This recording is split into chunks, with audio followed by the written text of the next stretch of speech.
My name is Christine Rank-Carter. I am the curator for the Leepa-Rattner Museum of Art, and we're just so excited to have you joining us this evening, which is on the eve of Veterans Day. This is November 10th, 2021. This evening, we have some exciting artists to talk about in the history of military art. And before we get started with the presentation, I just want to let you know that this is being recorded. We also have the assistance of the lovely Diana Bryson, who is the assistant curator for the St. College Foundation. And Diana will be monitoring the chat. If you have any questions, please submit it in the chat. And if possible, if you could keep your microphones muted during the presentation, that would be great. Just so you know, this presentation might run a little long. It might be about 30 minutes or so, just because there's a lot to unpack with this exhibition, and it does cover 150 years of war in art. So I'm trying to keep it as brief as possible.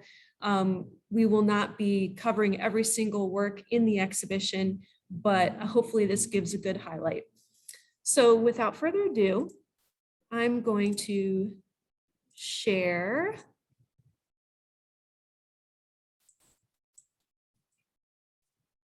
Okay. So again, my name is Christine Rank-Carter. I'm the curator for the Leepa-Rattner Museum of Art. And this evening, we're talking about heroes, artists as veterans, and survivors of war. I'd like to thank our program sponsor, Jim and Marilyn Collins, in honor of Sergeant J.S. Collins, killed in action in Kirkuk, Iraq in 2007. I also want to take a quick moment to thank our lenders for this exhibition, including Mick Knight, Dino Katopoulos' estate, Ed and Barbara Hoffman, and the Bob Ross Incorporated Company. And you can see Bob Ross behind me right here, who we will talk about in just a little while.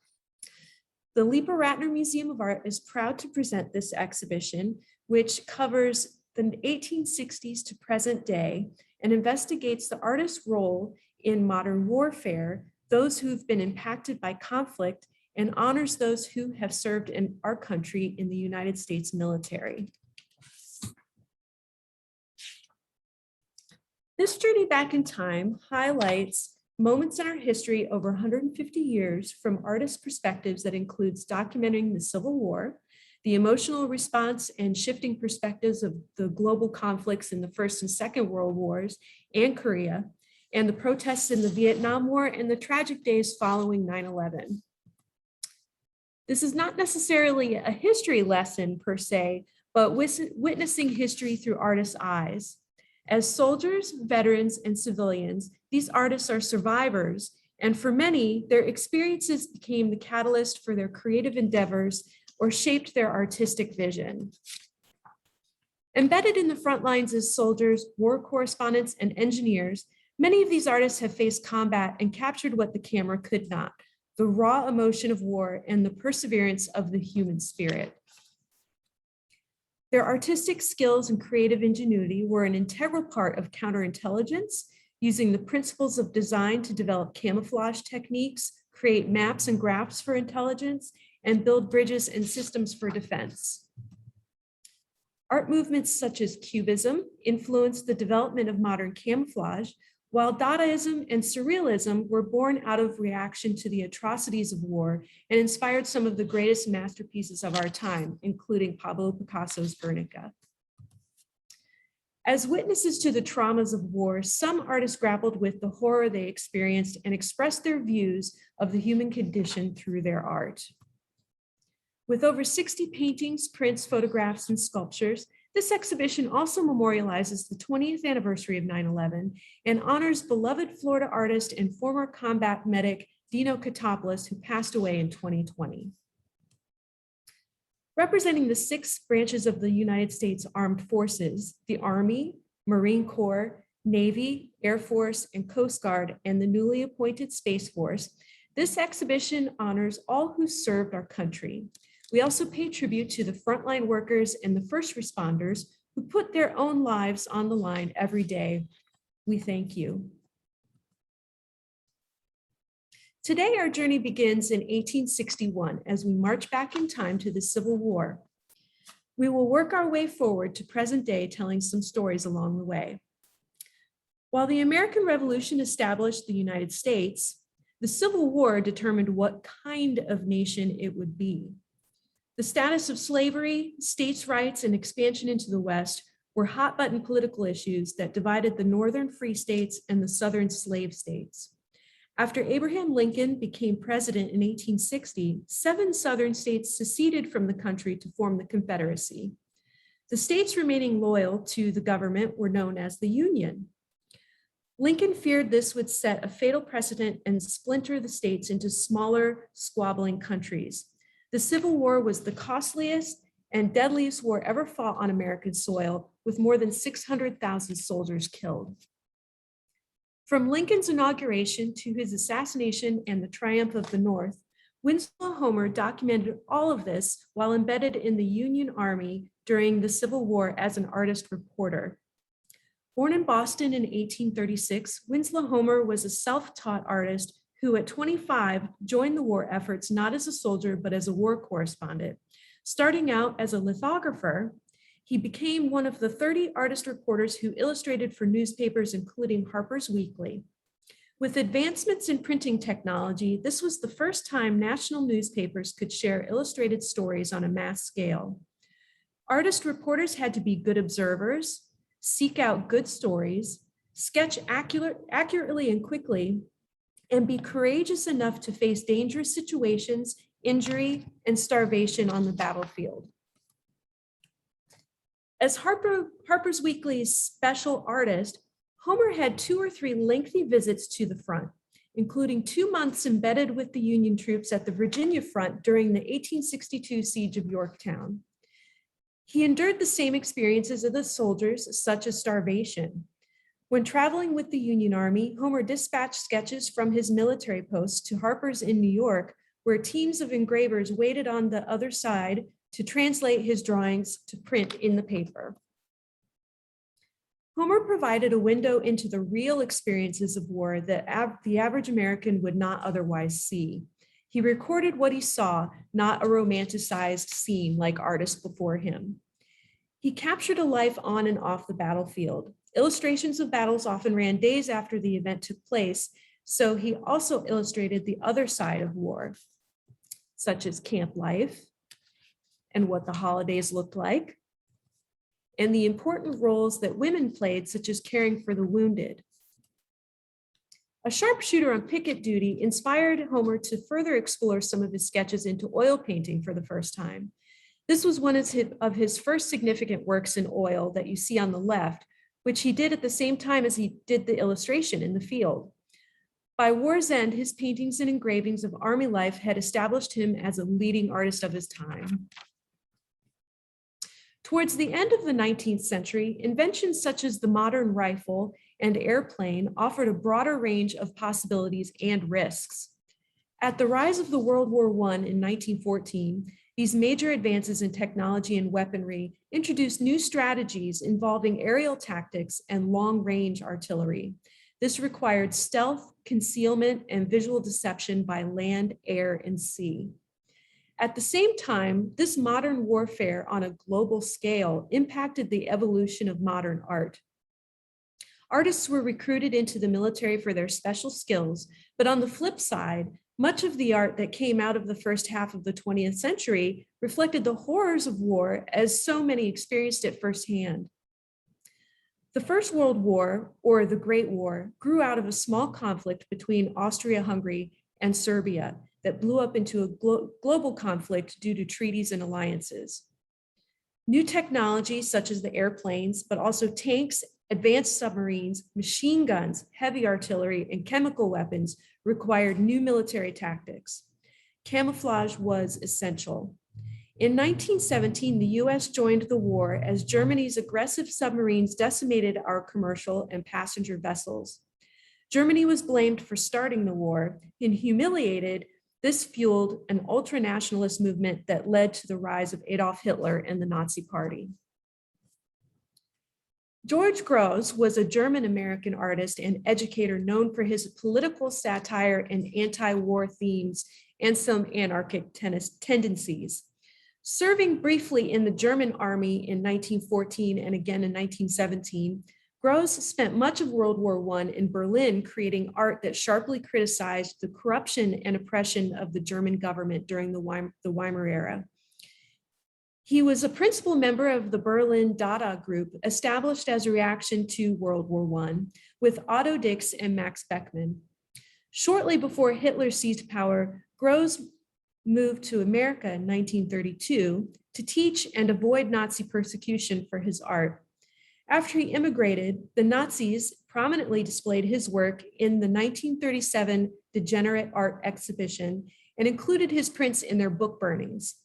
Grosz created a short film based on his portfolio series depicting the interrogation and torture of political prisoners in concentration camps. The film was nominated for an Academy Award for Best Documentary Short in 1960. This portrait of modernist poet and World War I soldier Wilfred Owen was illustrated by social realist Ben Shahn, who collaborated with Leonard Baskin to publish a book of Owen's poetry. Shahn and Baskin were involved in the World War II effort, Shahn as a poster artist in the US Office of War Information, and Baskin served in the US Navy.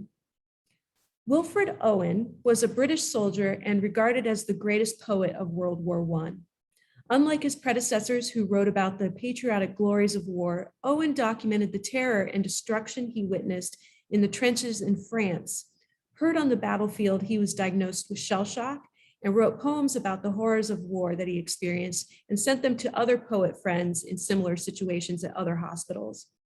Discharged from the hospital, he immediately returned to the battlefield and was killed in action just 1 week before the armistice, which ended the war. He was only 26 years old. Humans have been disguising themselves in nature since the beginning of time.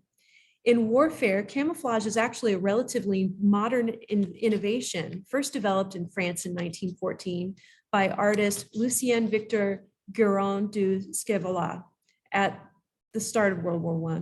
This photo from May 1915 shows the first observation tree he created that was used in the Battle of Artois.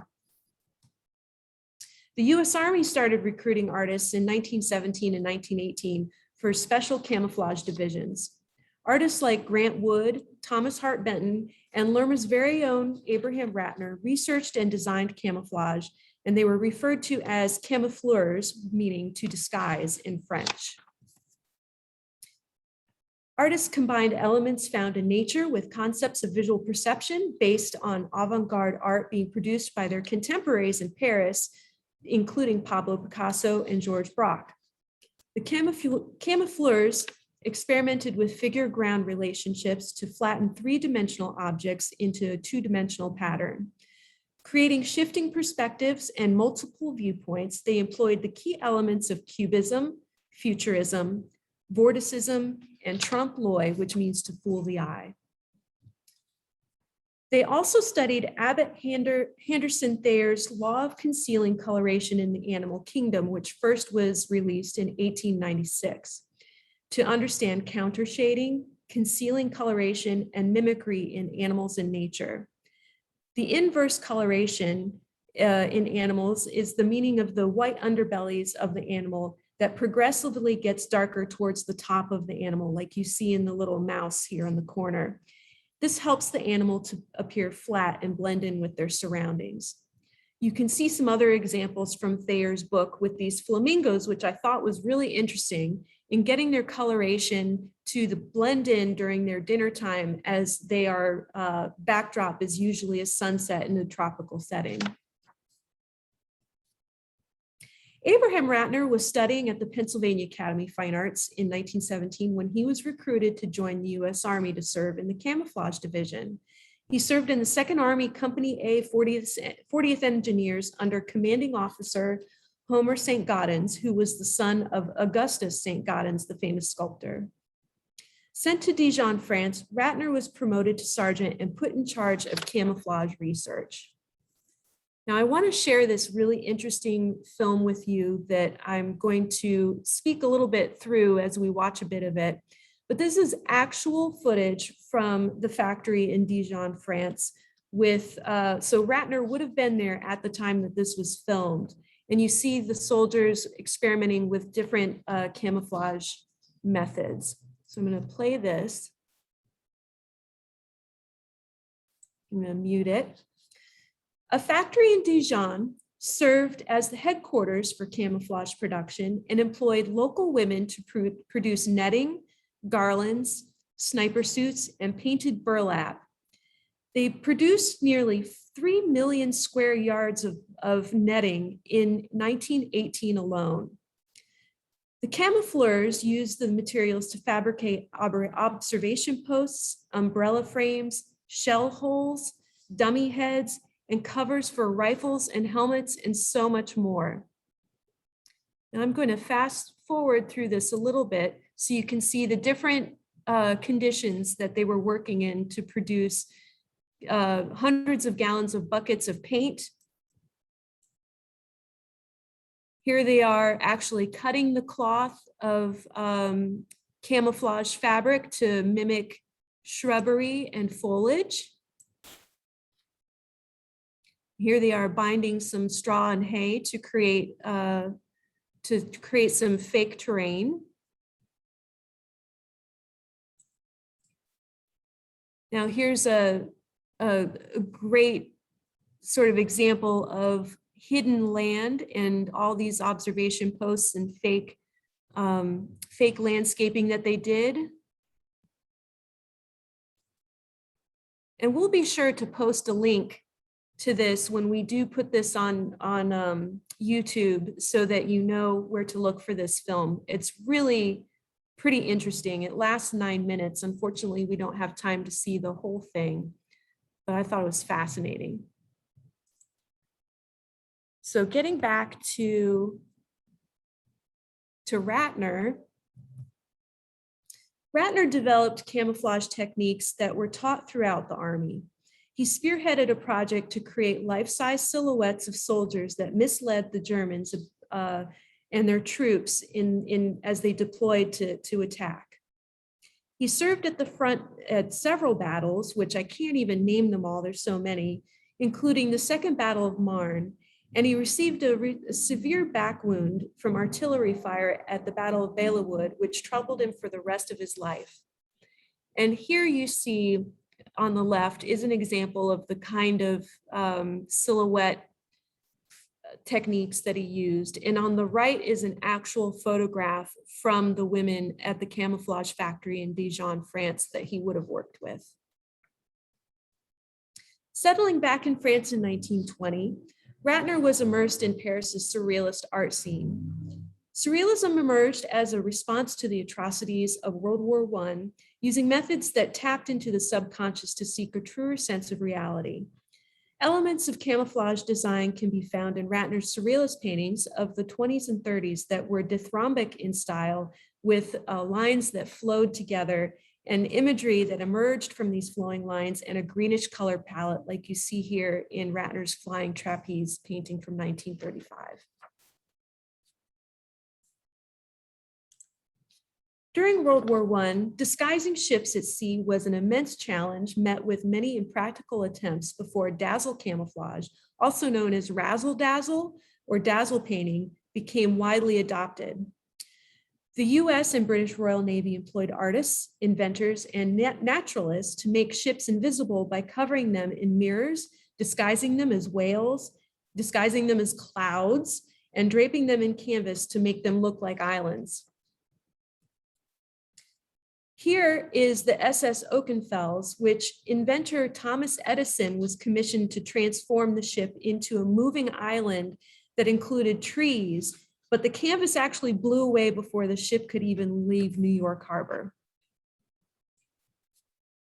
Instead of concealing the ship, the dazzle painting technique was a disruptive camouflage that played tricks on the eye. This highly effective method of camouflage created optical illusions that made it difficult for the enemy to estimate the vessel's type, size, speed, and direction of travel. Conceived in 1917 by marine artist Norman Wilkinson of the British Royal Navy Volunteer Reserve, the dazzle paint scheme was intended to hide the vessel's intention rather than hiding the vessel itself. He used bold colors and geometric shapes and curves to completely change the ship's appearance. Patterns breaking up the line of the stern or bow made it hard to tell which was the front or which was the back and which direction it was heading, like you see in this ship here pictured. This made it impossible for a submarine gunner aiming at a ship to calculate how fast it was going as he was looking through his periscope and where to aim the torpedo so it met its target at the appropriate time. After seeing a cannon painted in dazzle paint camouflage in the streets of Paris, Picasso was reported to have taken credit for the innovation as a Cubist technique. In the 1960s, dazzle painting influenced the pop and op art movements as well. And you can see on the left here, actually, one of the things that Thomas Hart Benton had to do was illustrate these dazzle painted ships as they came in and out of the harbor. Speaking of fashion, before the invention of the modern rifle in the mid-1800s, military uniforms were often brightly colored and gave soldiers, such as the British redcoats, as you see on your left, sharply dressed soldiers intimidated forces at the front lines for one-on-one combat. With the introduction of the rifle, guerrilla warfare emerged.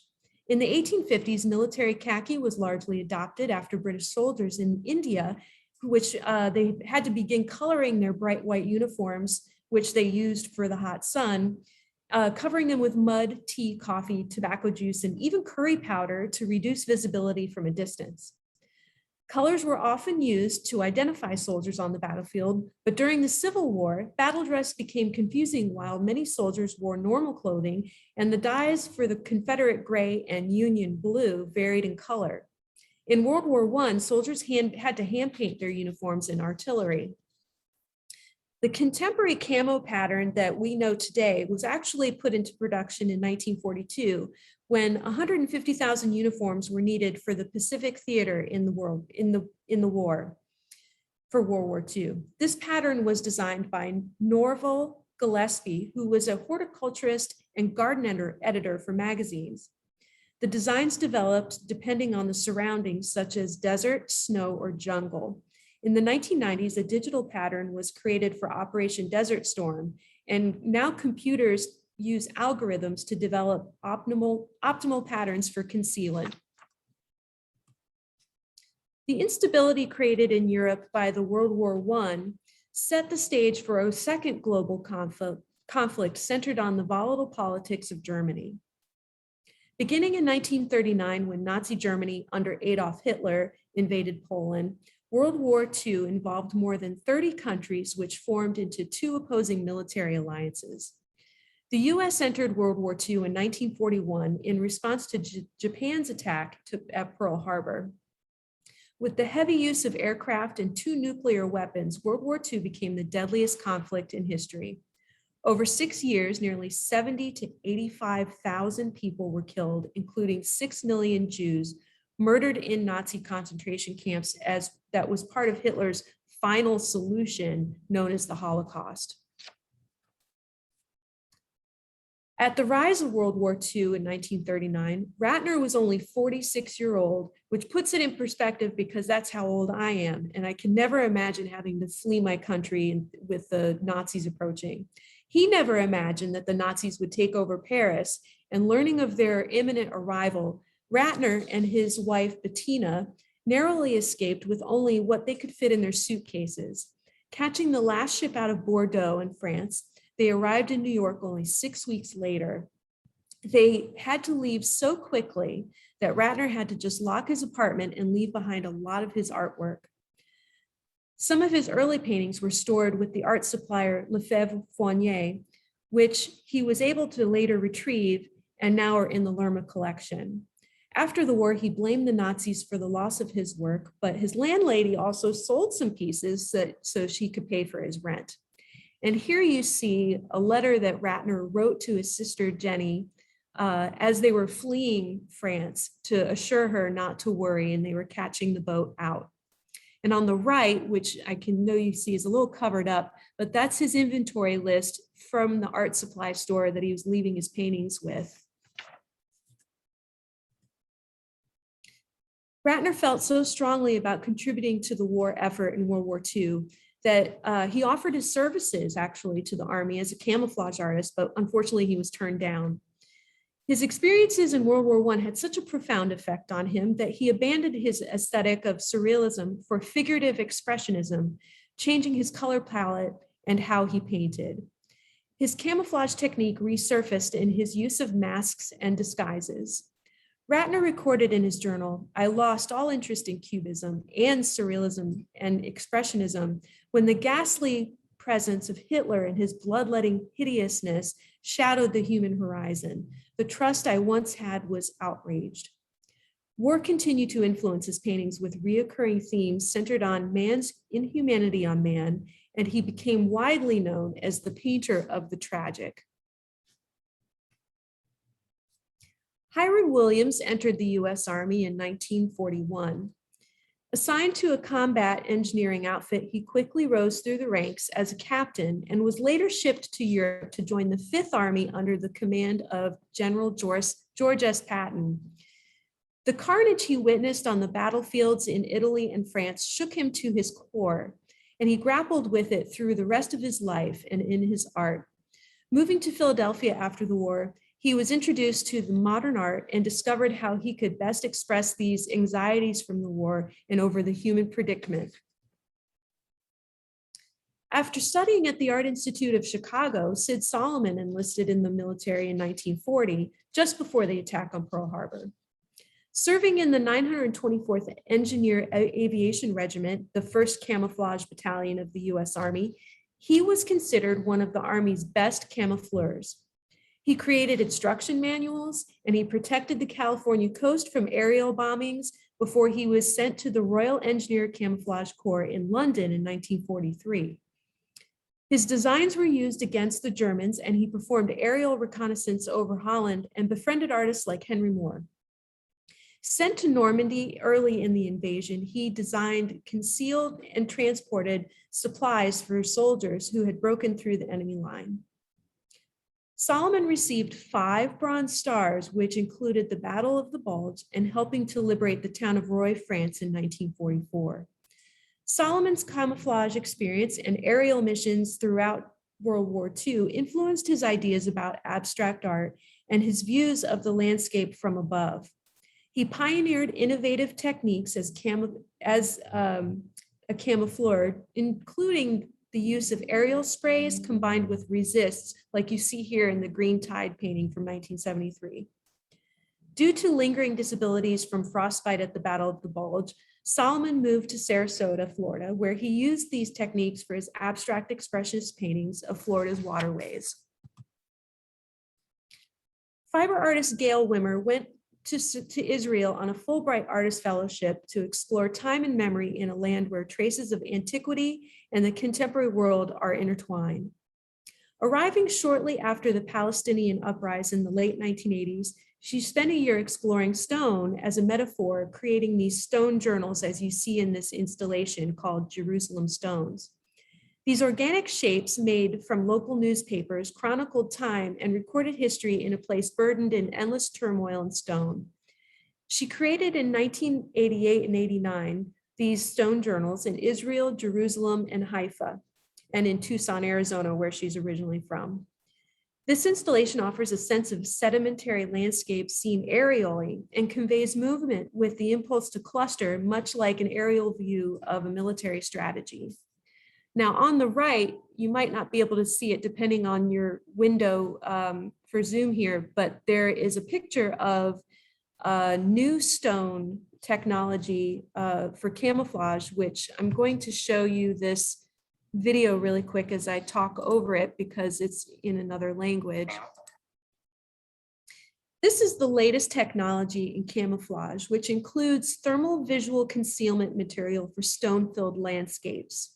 Developed by the Israel Defense Forces, this anti-thermal vision stone pattern, let me move that to the beginning so you can see that a little better.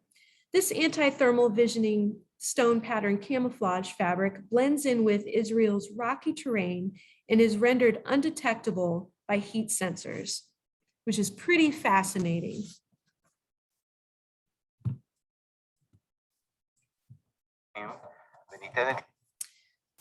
At the rise of the atomic age in the 1950s, memories of the Holocaust were still fresh, and Jewish artists reflected on their own mortality. While abstract expressionism dominated the art scene, figurative work and symbolism were ignored, but championed by artists like Leonard Baskin. The son of a rabbi, Baskin was educated at a yeshiva, or a Jewish religious college, which had a profound effect on his aesthetic. After serving in the US Navy during the final years of World War II, and then in the Merchant Navy, he printed this groundbreaking woodcut at Gehenna Press, which he had started when he was a student at Yale. There are a few interpretations of a man of peace woodcut, but it is undisputed that this is one of Baskin's most important prints. Ensnared in barbed wire, the lines of the figure become one with its environment and alludes to the genocide of the Jewish people during the Holocaust. This image also alludes to a Jewish ritual and tradition of kaparotis, which please correct me on how that's pronounced.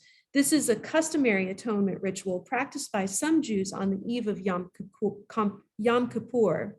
A chicken or money is waved over a person's head and the chicken is then slaughtered. One's sins are transferred to the chicken before it is slaughtered.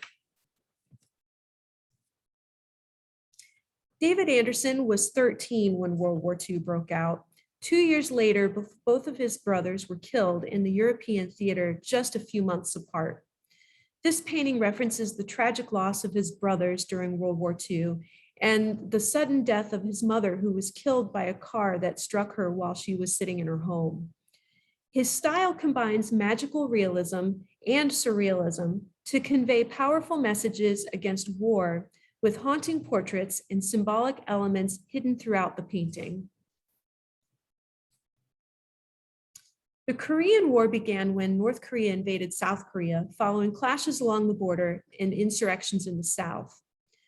The conflict continues to this day as an ongoing division between the North and South, while both claim to be the sole legitimate government of Korea. Tampa-based artist Joe Testacika became serious about making art as a career while he was serving in the US Navy during the Korean conflict in the 1950s. Assigned to the San Diego Naval Hospital as a medical illustrator, he mastered his drawing and draftsmanship skills while sketching delicate surgery procedures. His knowledge of human anatomy infused his art throughout his career. Upon his discharge from the Navy in 1954, he attended the University of Georgia under the GI Bill, as many of the artists did in this exhibition. And then he went on to teach at the University of Tampa for 30 years, where he was the department head for the Fine Arts Department. Theo Wojcik was a renowned contemporary artist, master printmaker, and professor at the University of South Florida from 1970 to 2003. He joined the U.S. Army Corps of Engineers in 1954 and was stationed in France. While in the service, he created posters for upcoming events and movies and was encouraged to return to New York to study art under the GI Bill. Producing this sketch portrait or etched portrait of artist and friend Jasper Johns at USF's graphic studio, Wojcik employed his signature chain link fence motif as a metaphor for exclusion, protection, and oppression. In our exhibition, we have a special memorial wall dedicated to Florida artist Dino Katopoulos, who passed away in February 2020. Katopoulos served as a combat medic in the US Navy Fleet Marine Forces as part of the US Marine Corps during the Korean War. Throughout the war, his compassionate heart touched the lives of many soldiers as he strove to make things better for the others. Growing up in Brooklyn, New York, he began studying art at the Pratt Institute at age 7, and after the war, he ended up finishing his studies at the Pratt. Katopoulos was on the faculty of the Ontario School of Art in Canada and worked as an animation director, designer, and illustrator for advertising firms throughout New York, Chicago, and Los Angeles, just like in the Mad Men show. In the 1968, he earned a Clio Advertising Award for his design animation for the Star-Kissed Charlie the Tuna commercials. He started his own animation company and produced work for Disney, Universal Studios, Hanna-Barbera cartoons, and others. Just so you know, that is Dino in the middle of this photograph with his soldier friends on their way to war. A self-described funny designer, Dino opened a studio in Safety Harbor, Florida, and translated his humorous characters into large-scale metal sculptures, carved wood furniture, paintings, and he even illustrated many books. His work is included in public and private collections worldwide, and Lerma featured his work regularly, including a retrospective, Metropolis of Katopolis, in 2013. Katopolis received his presidential citation for his service and is remembered as a legend in our hearts as we continue to share his art with the world. The 1960s were one of the most volatile decades in American history. The nation was polarized by the assassination of Martin Luther King Jr. and JFK, nuclear threats, and the Vietnam War. This gave rise to a social revolution through activism, the civil rights movement, feminist and gay rights movements, and anti-war protests.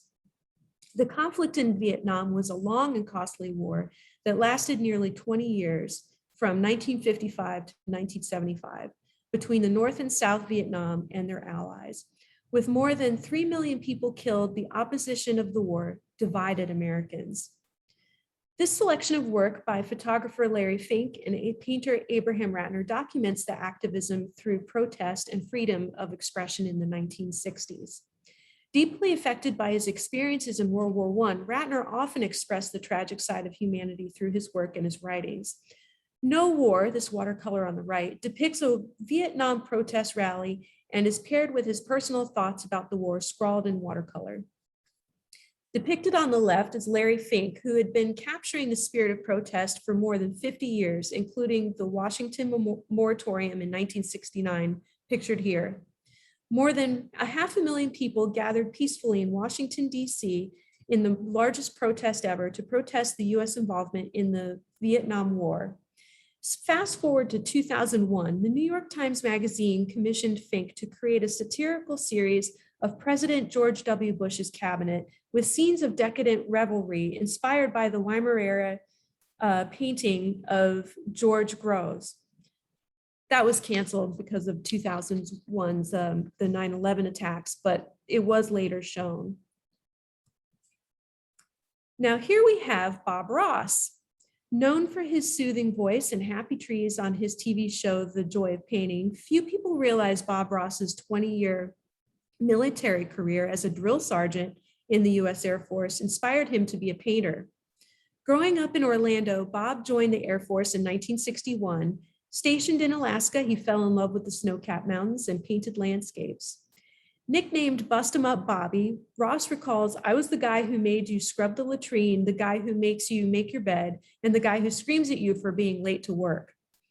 He fell in love with painting and took an art class at the Anchorage USO Club, and then quickly discovered the wet on wet technique, also known as alla prima, from watching the Magic of Oil painting TV show hosted by German painter Bill Alexander.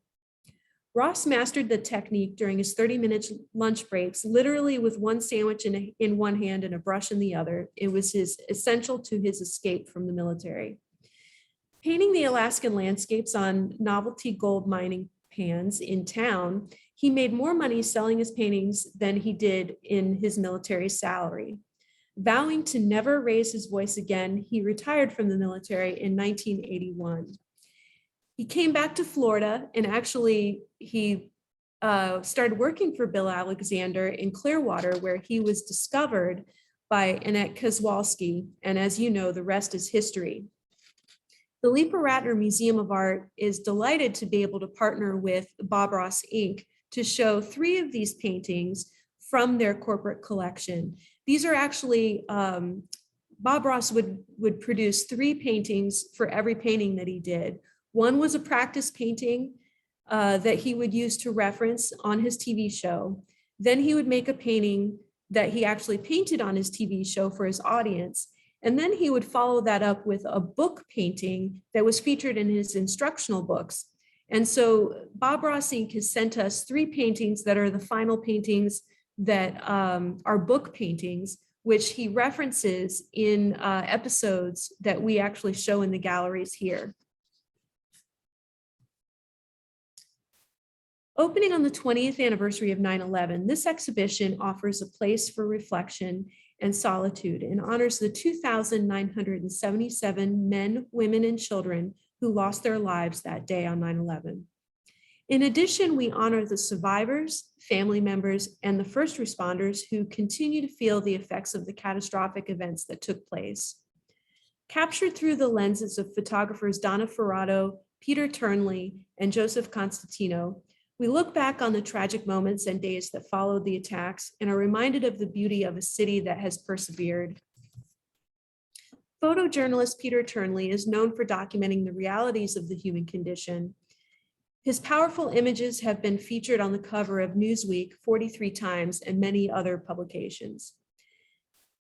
Peter arrived at the site of the World Trade Center, or Ground Zero, at about 6:30 p.m. on Tuesday, September 11th, 2001. Using his NATO press pass for his work in Kosovo, he was able to push past the police barricades that most reporters could not get past. Over the next 10 days, he had documented the devastating effects and the courage of first responders and rescue workers, the grief of the families, and the friends of the dead. One flag is a tribute to Neil Farkas's grandfather, a Hungarian immigrant who operated a gift stand across from a store in Detroit. Every Flag Day, Farkas's family visited the flag that hung on the building. This image was taken on Flag Day in 1963.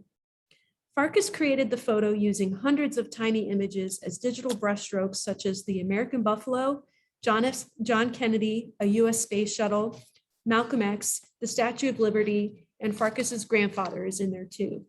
The print was completed on September 10th, 2001, just one day before the terrorist attacks on the United States. A haunting reminder of what occurred, two sculptures inspired by the Twin Towers evoke the spirit of what was and what could be. Mick Knight's aluminum sculpture, A Moment in Time, pays tribute to the iconic buildings that once loomed over the New York City skyline, while Dino Koutopoulos' maquette for a proposed monument at the 9/11 memorial site symbolizes the unity and hope for the future. Both are emotional responses to the tragedy that occurred that day. Koutopoulos' maquette was part of the proposal for this international design competition for the memorial site, where the World Trade Center complex and Twin Towers once stood.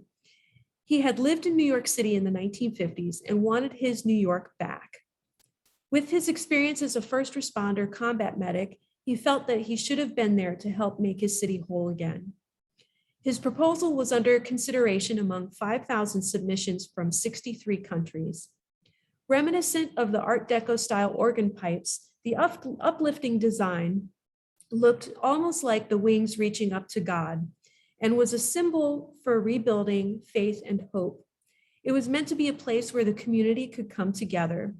The three-sided shape represented the three sites that were hit that day and was meant to have a presence at the day and nighttime. The changing of the sunlight would cast a shadow of two towers on the ground at all times. At night, a soft glow from within the center of the sculpture, or the monument, I should say, would light the towers, and the debris from the building filled the center of the area. The concept included 2,977 stones around the base, which each etched with the names of each soul that perished that day. The community was invited to come and walk among the stones, sit on them, and children, they were large enough for children to come up and hug them, and people could sit and visit with their loved ones that were remembered. Koutopoulos was quite ill that time, and throwing his entire being into this project kept him going and made the pain just go away. And finally, this photograph by Peter Turnley is a reminder of our cost of freedom. Awake for Esau Patterson, a US soldier killed in Iraq in Ridgeland, South Carolina in 2004. This is paired with a flag that was actually donated to us by the Bill Rackus office that is here on the Tarpon Springs campus. Following the 9/11 attacks, the George W. Bush administration's war on terror targeted extremist groups. In the Iraq War from 2003 to 2011, the US-led coalition overthrew the authoritarian government of Saddam Hussein. The war in Afghanistan, 2001 to 2021, and Operation Enduring Freedom targeted al-Qaeda and the Taliban, and the 9/11 mastermind Osama bin Laden was killed in 2011. Almost 20 years after the 9/11 attacks, the conflict in Afghanistan is considered the longest war in US history, surpassing Vietnam. May we never forget.